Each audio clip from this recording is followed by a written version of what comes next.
అందరికీ నమస్కారం. ఈ కూటమి ప్రభుత్వంలో ముఖ్యంగా తెలుగుదేశం పార్టీలో ఉన్నటువంటి కొంతమంది మంత్రులు జాతిరత్నాలు అన్నమాట. ఈ జాతిరత్నాలు ఎలా మాట్లాడతారు అని అంటే, వాళ్ళ శాఖలో కనీసం పట్టు ఉండదు, వాళ్ళ శాఖ మీద కనీస పరిజ్ఞానం ఉండదు, వాళ్ళ శాఖ ద్వారాగా ఇవ్వాల్సినటువంటి ఏవైతే ప్రజలకు చేయాల్సినటువంటి న్యాయం ఏదైతే ఉందో దాని మీద కనీస అవగాహన ఉండదు. వీళ్ళ పని ఉదయం లేచి నుంచి రాత్రి పడుకునే వరకు ఒకటే పని, జగన్మోహన్ రెడ్డి గారిని దుయ్యపట్టడం, జగన్మోహన్ రెడ్డి గారి మీద బురద జల్లడం, జగన్మోహన్ రెడ్డి గారి మీద ఎక్కడ లేని అబద్ధాలు అల్లడం. వీళ్ళ పని ఇదే అన్నమాట. ఈ జాతిరత్నాల్లో ఒక రత్నం నిన్న మాట్లాడుతూ ఆమె ఏమంటారనంటే, జగన్మోహన్ రెడ్డి గారిని ఉద్దేశించి భోగాపురం ఎయిర్పోర్ట్ గురించి, శ్రీధర్ అప్పలరాజు గారి గురించి, అలాగే చింతాట రవికుమార్ గారి గురించి, మా పార్టీలో అట కొంతమంది నవరత్నాలట వాళ్ళని సంబోధిస్తూ సంధ్యారాణి గారు నేను మాట్లాడడం జరిగింది. మాట్లాడినటువంటి సందర్భంలో భోగాపురం ఎయిర్పోర్ట్ గురించి మాట్లాడుతూ, భోగాపురం ఎయిర్పోర్టు మా చంద్రబాబు నాయుడు గారు కట్టారు, మా చంద్రబాబు నాయుడు గారు కొబ్బరికాయ కొట్టారు, మా చంద్రబాబు నాయుడు గారు గుమ్మడికాయ కట్టారు, నువ్వు క్రెడిట్ తీసుకోవడానికి చూస్తున్నావు, క్రెడిట్ చోరీ అంటున్నావు, అసలు నీకు క్రెడిటే లేదు అని చెప్పేసి జగన్మోహన్ రెడ్డి గారిని ఉద్దేశించి సంధ్యారాణి మాట్లాడడం జరిగింది. ఈరోజు సంధ్యారాణికి ఒకటే చెప్తున్నాం. మీరు అంటున్నారే చంద్రబాబు నాయుడు గారు కొబ్బరికాయ కొట్టారు, చంద్రబాబు నాయుడు గారు గుమ్మడికాయ కట్టారు అని చెప్పేసి. చంద్రబాబు నాయుడు గారు ఆలోచన, చంద్రబాబు నాయుడు గారి ప్లాను, చంద్రబాబు నాయుడు గారు ఎయిర్పోర్ట్ కట్టాలనుకున్నటువంటి ప్రాంతం ఏవి? చంద్రబాబు నాయుడు గారు ఎయిర్పోర్ట్ కట్టాలనుకున్నటువంటి ప్లాను 15,000 ఎకరాల్లో ఎయిర్పోర్ట్ కట్టాలనుకున్నారు భోగాపురంలో. చంద్రబాబు నాయుడు గారు ఎయిర్పోర్ట్ అనుకున్న ప్లాను ఎక్కడ శంకుస్థాపన చేశారు? దెబ్బలపాలెంలో శంకుస్థాపన చేశారు. ఆ దెబ్బలపాలెంలో ఆ దెబ్బల మీద మీ శంకుస్థాపన శిలాఫలకం ఇంకా ఉంది, వెళ్ళి చూడండి. ఆయన ప్లాన్ వేరు, ఆయన ఆలోచన వేరు, ఆయన అనుకున్నటువంటి ప్రాంతం వేరు. కానీ ఈరోజు భోగాపురంలో వైఎస్ జగన్మోహన్ రెడ్డి గారి సంకల్పంతో, వైఎస్ జగన్మోహన్ రెడ్డి గారి చొరవతోటి, వైఎస్ జగన్మోహన్ రెడ్డి గారి ప్రభుత్వంలో అన్ని పర్మిషన్స్ తీసుకొచ్చి ల్యాండ్ అక్విజిషన్ చేసి R&R ప్యాకేజ్ ఇచ్చి road facilities, current facility, water అన్నిటికీ సంబంధించి 1,200 కోట్ల రూపాయలు జగన్మోహన్ రెడ్డి గారి ప్రభుత్వంలో మేము ఖర్చు పెట్టాము అని చెప్పేసి స్పష్టంగా చెప్తున్నాం. గుమ్మడి సంధ్యారాణి గారిని అడుగుతున్నా, మీ ప్రభుత్వంలో మీరు ఖర్చు పెట్టినటువంటి డీటెయిల్స్ ప్రజలకి చూపించగలరా? జగన్మోహన్ రెడ్డి గారు అన్నారని, ఎర్ర బస్సు రాని చోటకి ఎయిర్ బస్సు వస్తుందని అన్నారని ఆయన అనని మాటల్ని, అక్కడ ఉన్నటువంటి రైతుల్లో ఒక ఆమె అన్నటువంటి మాటల్ని, తిరిగి సంబోధించినటువంటి మాటల్ని ఆయన అన్నారని చెప్పేసి వక్రీకరించి ఆయన మీద ఈరోజు మీరు ప్రోపగండా చేస్తున్నారు, బ్యాడ్ ప్రోపగండా. దాన్ని వైసీపీ సోషల్ మీడియా అంతా తిప్పికొట్టింది, చూశారు కూడా. మళ్ళీ అదే అల్లుతున్నారు. అబద్ధాలను అల్లడం అలవాటు కదా, చెప్పి చెప్పి చెప్పి చెప్పి అబద్ధాలు అలవాటు అయిపోయినాయి. 15,000 ఎకరాల్లో కట్టాలనుకున్న చంద్రబాబు నాయుడు గారు, జగన్మోహన్ రెడ్డి గారు ఆ రోజు ఏం చెప్పారు? అన్ని వేల ఎకరాల్లో ఎయిర్పోర్ట్ కడితే ఇక్కడ ఉన్నటువంటి రైతులు చాలా నష్టపోతారు అని చెప్పేసి చెప్పడం జరిగింది. ఆయన అన్నట్టుగానే 2,700 ఎకరాల్లో ల్యాండ్ అక్విజిషన్ చేసి R&R ప్యాకేజ్ ఇచ్చి అక్కడ రోడ్డు ఫెసిలిటీస్ అన్నీ చేసి శంకుస్థాపన చేసినటువంటి వ్యక్తి జగన్మోహన్ రెడ్డి గారు. జగన్మోహన్ రెడ్డి గారు శంకుస్థాపన చేసిన రోజే ఆ మీటింగులోనే 2026కి ఇక్కడ నుంచి ఫ్లైట్లు ఎగురుతాయి అని చెప్పారు. అంటే దాని ఉద్దేశం ఏంటి? ఆ కాంట్రాక్ట్ యొక్క ఉద్దేశం 2026 కల్లా కంప్లీట్ చేయాలి అని. ఏదైతే కాంట్రాక్ట్లో ఉన్నటువంటి 2026కి కంప్లీట్ చేయాలన్నటువంటి నిబంధన ప్రకారం వాళ్ళు 2026కి కంప్లీట్ చేశారు. అప్పుడు మీ ప్రభుత్వం ఉంది. సో కాబట్టి ఈరోజు చంద్రబాబు నాయుడు గారు ఓపెన్ చేయడం జరిగింది. అంతే తప్ప భోగాపురం ఎయిర్పోర్ట్లో ఇప్పుడున్నటువంటి భోగాపురం ఎయిర్పోర్ట్కి సంబంధించి మీకు 1% కూడా క్రెడిట్ రాదు. మీరు అనుకున్న ఎయిర్పోర్ట్ వేరు. మీరు అనుకున్న ఎయిర్పోర్టు దెబ్బలపాలెంలో మీరు పెట్టిన శంకుస్థాపన, అక్కడ మీరు అనుకున్న 15,000 ఎకరాల్లో కట్టి మీరు క్రెడిట్ తెచ్చుకోండి. జగన్మోహన్ రెడ్డి గారి క్రెడిట్ గురించి, జగన్మోహన్ రెడ్డి గారి క్రెడిబిలిటీ గురించి మాట్లాడే స్థాయి అనేది ఆయన గురించి మాట్లాడే స్థాయి నీకుందా? జగన్మోహన్ రెడ్డి గారి క్రెడిట్ ఏంటో, జగన్మోహన్ రెడ్డి గారి క్రెడిబిలిటీ ఏంటో, రాజశేఖర రెడ్డి గారి క్రెడిబిలిటీ ఏంటో ఆ ఎయిర్పోర్ట్ కాంట్రాక్టర్ జిఎంఆర్ గ్రంథి మల్లికార్జునరావు గారు శంకుస్థాపనలో భాగంగా ఆయన నోటితో చెప్పినటువంటి మాటలు ఒకసారి తెప్పించుకొని వినండి. జగన్మోహన్ రెడ్డి గారి క్రెడిబిలిటీ ఏంటన్నది తెలుస్తుంది. అల్లూరి సీతారామరాజు గారి పేరు పెట్టారు. మా గిరిజనుల ఆరాధ్య దైవము అల్లూరి సీతారామరాజు గారి పేరు పెట్టారు. దాన్ని ఎగతాళి చేస్తావా? ఎవరు ఎగతాళి చేశారు? అల్లూరి సీతారామరాజు గారి పేరుని ఎవరైనా ఎగతాళి చేశారా? మేము గౌరవిస్తున్నాం అల్లూరి సీతారామరాజు గారి పేరుని. ఎవరు ఎగతాళి చేశారు? గిరిజనుల ఆరాధ్య దైవం అల్లూరి సీతారామరాజు గారు నీకు ఇప్పుడు గుర్తొచ్చింది. అల్లూరి సీతారామరాజు గారికి గౌరవిస్తూ జిల్లాలు ఏర్పడినప్పుడు ఒక జిల్లాకి అల్లూరి సీతారామరాజు గారి పేరు పెట్టినటువంటి ఘనత ఏకైక ముఖ్యమంత్రి వైఎస్ జగన్మోహన్ రెడ్డి గారు. అదే జగన్మోహన్ రెడ్డి గారి ప్రభుత్వంలో అల్లూరి సీతారామరాజు గారి విగ్రహం పెట్టి భీమవరంలో దానికి నరేంద్ర మోడీ గారిని పిలిచి ఘనంగా ఆ వేడుక చేసినటువంటి ముఖ్యమంత్రి వైఎస్ జగన్మోహన్ రెడ్డి గారు. 40 ఏళ్ల అనుభవం ఉండి 4 సార్లు ముఖ్యమంత్రి అయినటువంటి చంద్రబాబు నాయుడు గారు ఏ రోజు అల్లూరి సీతారామరాజు గారికి పలానా దానికి అల్లూరి సీతారామరాజు గారి పేరు పెట్టాము, పలానా దానికి అల్లూరి సీతారామరాజు గారి పేరు పెట్టి గౌరవించామన్న చరిత్ర లేదు. మొదట అల్లూరి సీతారామరాజు గారికి గౌరవం ఇచ్చింది జగన్మోహన్ రెడ్డి గారి ప్రభుత్వం. అది ముందు తెలుసుకోండి. మీరు చెప్పినట్టు అబద్ధాలే ప్రజల్లోకి వెళ్తాయి అనుకోకండి. చరిత్ర ఒకటి ఉంది, గూగుల్ అనేది ఒకటి ఉంది, ఆర్టిఫిషియల్ ఇంటెలిజెన్స్ అనేది ఒకటి ఉంది. కొడితే వస్తుంది. అల్లూరి సీతారామరాజు గారికి జిల్లా పేరు పెట్టింది ఎవరు అని అంటే వస్తుంది. అల్లూరి సీతారామరాజు గారి విగ్రహం పెట్టి మోడీ గారిని తీసుకొచ్చి ఆ కార్యక్రమాన్ని ఘనంగా వేడుక చేసినటువంటి ముఖ్యమంత్రి ఎవరు అంటే వస్తుంది. మీరు మాట్లాడుతున్నారు దింసా నృత్యం చేసి మాకు గిన్నీస్ రికార్డు వచ్చిందని గొప్పలు చెప్పుకుంటున్నాం. నీ నోటితోటే మాట్లాడే గుర్తుందా? పిల్లలకు జ్వరాలు వస్తే వాళ్ళకి జ్వరాలు వస్తే నాదా బాధ్యత అన్నాం. ఈరోజు వాళ్ళు కష్టపడేసిన డ్యాన్స్కి ప్రధానమంత్రి, ముఖ్యమంత్రి, గుమ్మడి సంజయరాణి అని నిన్ను పొగడ్డం. క్రెడిట్ నీది, కష్టం వాళ్ళది. ఈరోజు మేధావులు, పెద్దలు అందరూ కూడా దింసా నృత్యాన్ని అవహేళన చేశారు అని చెప్తున్నారు. దానికి సమాధానం చెప్పు ఫస్ట్. దింసా నృత్యానికి ఆ సాంప్రదాయాన్ని అవహేళన చేశారు అని చెప్పేసి కొంతమంది పెద్దలు వాళ్ళందరూ కూడా మేధావులు ప్రశ్నిస్తున్నారు. ఫస్ట్ దానికి వెళ్ళి సమాధానం చెప్పు. నువ్వు మాట్లాడుతున్నావు. అలాగే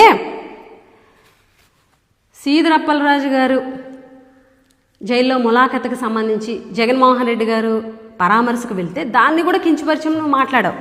ఏమని? చంపేసిన వ్యక్తి దగ్గరికి వెళ్ళి బాగా చంపేసామని పరామర్శకు వెళ్ళాడు జగన్మోహన్ రెడ్డి అని చెప్పేసి అంటున్నావు. ఇక్కడ జగన్మోహన్ రెడ్డి గారు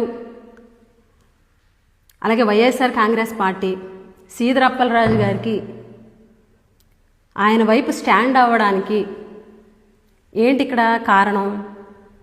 అసలు జరిగినటువంటి సంఘటన ఏంటి? మీరు వేసినటువంటి ఎఫ్ఐఆర్ ఏంటి? మీరు వేసినటువంటి కేసులు ఏంటి? యాక్సిడెంట్ జరిగింది. యాక్సిడెంట్ ఏంటి? యాక్సిడెంటల్గా జరిగేది అంటే ఏ ఉద్దేశంతో జరిగింది కాదు అని, ఉద్దేశపూర్వకంగా జరిగింది కాదు అని కాబట్టి దాన్ని యాక్సిడెంట్ అంటారు. అక్కడ పాపం వాళ్ళ అబ్బాయి యాక్సిడెంట్ అయ్యింది. పాపం ఆ కుర్రోడు ఉద్దేశపూర్వకంగా చేయలే. అది జరిగిన తర్వాత ఆ కుర్రోడే 108కి ఫోన్ చేశారని కూడా చెప్తున్నారు. ఉద్దేశపూర్వకంగా చేస్తే 108కి ఎందుకు ఫోన్ చేస్తారు ఆ కుర్రోడు? యాక్సిడెంట్కి వేయాల్సినటువంటి సెక్షన్ ఏంటి? నమోదు చేయాల్సినటువంటి ఎఫ్ఐఆర్ ఏంటి? BNS 106(1) BNS. కానీ మీరు వేసినటువంటి ఎఫ్ఐఆర్ ఏంటి అంటే హత్యా నేరం అట. అంటే ఉద్దేశపూర్వకంగా ఆ వ్యక్తిని చంపాలనుకొని యాక్సిడెంట్ చేశాడు అని చెప్పేసి మీరు కేసేసి తప్పుడు కేసులు వేస్తే కోర్టు కూడా చివాట్లు పెట్టింది. ఈ మాట వాస్తవం కాదా? కోర్టు చివాట్లు పెట్టినటువంటి మాట వాస్తవం కాదా? దీనికి సమాధానం చెప్పండి. చంపేసిన వ్యక్తి దగ్గరికి వెళ్ళి పరామర్శ, చనిపోయిన వ్యక్తి దగ్గరికి నువ్వు వెళ్ళావా? మన ఉత్తరాంధ్రే కదా, నువ్వు వెళ్ళావా పరామర్శించడానికి? అదే జిల్లాలోని ఇచ్చాపురం శాసనసభ్యులు ఆయన ఉన్నటువంటి కారులోనే యాక్సిడెంట్ అయ్యి ఒక వృద్ధుడు చనిపోలేదా? మీరు పెట్టినటువంటి కేసులు ఏంటి? అలాగే పాతపట్నం ఎమ్మెల్యే గారు వాళ్ళ అబ్బాయి కూడా యాక్సిడెంట్ చేస్తే అక్కడ కేసు తారుమారు చేసి డ్రైవర్ మీద కేసు కట్టలేదా? అంటే న్యాయం అందరికీ ఒకటి కాదా? చట్టం అందరికీ ఒకటి కాదా? మేము అంబేద్కర్ రాజ్యాంగాన్ని అమలు చేస్తాము, మీకులాగా రాజారెడ్డి రాజ్యాంగం కాదు అని ఎటకారం ఒకటి. ఏంటి అంబేద్కర్ గారి రాజ్యాంగాన్ని మీరు ఫాలో అవుతున్నారు? చట్టాల్లాగా ఉన్నాయి అసలు. ఇదే సీదరప్పలరాజు గారి ములాఖత్ విషయంలో జగన్మోహన్ రెడ్డి గారు వెళ్తుంటే ఆ వెళ్ళినటువంటి సందర్భంలో ఎవరైతే ఇన్ఛార్జీలు పాల్గొన్నారో కార్యకర్తలతోటి జనంతో పాల్గొన్నటువంటి ఆ ఇన్ఛార్జీల మీద కేసులు ఎందుకు పెట్టారు? తప్పుడు కేసులు పెట్టలేదా? అలాగే ఆ టైంలోని చింతాడ రవికుమార్ గారు ఆమదాలవలస వైఎస్ఆర్ కాంగ్రెస్ పార్టీ ఇన్ఛార్జ్, ఆయన ఎస్ఐ గారిపై అసభ్యంగా ప్రవర్తించారని, కార్యకర్తలు అసభ్యంగా ఆవిడ చేతితో నెట్టేశారని చెప్పేసి ఆయన మీద తప్పుడు కేసులు ఆయన ఏవన్గా పెట్టారు. ఇక్కడ ఇంకోటి ఏంటి అని అంటే A9గా ఉన్నటువంటి గరుగుబిల్లి తేజేశ్వరరావు, పాపం ఆయన ఎక్కడో వాళ్ళ పాపతోటి పంజాబ్లో ఉంటే అతన్ని A9గా పెట్టేసి కేసు పెట్టేశారు. అంటే మీ ప్రభుత్వంలో ఎలాంటి తప్పుడు కేసులు నమోదు చేస్తాయంటానికి ఇది ఒక నిదర్శనం. ఫర్ ఎగ్జాంపుల్ మన జిల్లా తీసుకుందాం. మన జిల్లాలో కురుపాం నియోజకవర్గ జనసేన పార్టీ ఇన్ఛార్జు యాక్సిడెంట్ స్వయంగా సెల్ఫ్ డ్రైవ్ చేస్తూ యాక్సిడెంట్ చేసి గుమ్మలోని హరిప్రసాద్ అనే కుర్రోడిని స్పాట్ డెడ్ చనిపోయాడు కదా. అతని మీద పెట్టినటువంటి కేసు ఏంటి? యాక్సిడెంట్ కేసే పెట్టారు. 106(1) బిఎన్ఎస్. అతని మీద ఎఫ్ఐఆర్ నమోదు చేసినటువంటి ఎఫ్ఐఆర్ జైలుకు కూడా పిలవలే. ఇక్కడ కూడాను ఆ ఇన్ఛార్జి దగ్గరికి కూటమి నాయకులు అందరూ పరామర్శకెళ్ళారు. అంతెందుకు, మీ కూటమిలో నాయకుడే కదా పార్టీ నుంచి సస్పెండ్ చేశారా? అతనికి ఎస్టీ కమిషన్ మెంబర్ ఉంది. ఎస్టీ కమిషన్ మెంబర్గా మీరు ఏమన్నా అతన్ని తీసారా? అతనితో కలిసి ప్రోగ్రాంలో పాల్గొంటారు. మీరు నీతులు చెప్తున్నారు. చంపేసిన వాడి దగ్గరికి పరామర్శకు వెళ్ళవు, చనిపోయిన వాళ్ళ దగ్గరికి వెళ్ళలేదు అని చెప్పేసి. మరి చంపేసిన వ్యక్తితో మీరు ఎందుకు కార్యక్రమాలు చేస్తున్నారు? అతనికి ఎస్టీ కమిషన్ మెంబర్గా మీరు ఎందుకు తీసేయలేదు? మీ కూటమి నుంచి ఎందుకు అతన్ని జనసేన పార్టీ వాళ్ళు ఎందుకు సస్పెండ్ చేయలేదు? సమాధానం అంటే మీ పార్టీకి ఒక న్యాయం, పక్కోళ్ళ పార్టీకి ఒక న్యాయం. ఇష్టం వచ్చినట్టు ఏది పడితే అది మాట్లాడడం అన్నమాట. ఎంత ఘోరంగా ఉన్నారంటే మీ ప్రభుత్వంలో మీరే దాడులు చేసేసి పక్కోళ్ళ పార్టీ మీద తోసేయడం. అంటే ఎలా ఉన్నారనంటే మీ తెలుగుదేశం పార్టీలో కొంతమంది అంటే వైఎస్ఆర్ కాంగ్రెస్ పార్టీ నాయకుల మీద, వైఎస్ఆర్ కాంగ్రెస్ పార్టీలో ఉన్నటువంటి ప్రజాప్రతినిధుల మీద కేసు పెట్టడం కోసం సొంత భార్యల బట్టలు చింపేసి కేసేమో ఎమ్మెల్యే మీద నెట్టేసేటువంటి ప్రయత్నం చూసాం కదా మనం. ఏదైతే చిప్పగిరి మండలం నేమకల్లులోని ఆలూరు కాన్స్టిట్యున్సీలో నాగరాజ్ అని మీ టీడీపీ కార్యకర్త తన భార్య బట్టలు తనే చింపేసి పాపం అక్కడ ఉన్నటువంటి ఎమ్మెల్యే విరూపాక్షి గారి మీద పెట్టేసి ఆయన మీద కేసు కట్టించారు. ఏమి ఈరోజు వైసీపీ సోషల్ మీడియా అంతా కూడాను ఆ వీడియోలన్నీ బయట రిలీజ్ చేసేసరికి మరి మాట్లాడలే. మీరు సమాధానం చెప్పండి దానికి. మీరు కానీ హోంమంత్రి గారు కానీ ఎందుకు సమాధానం చెప్పరు?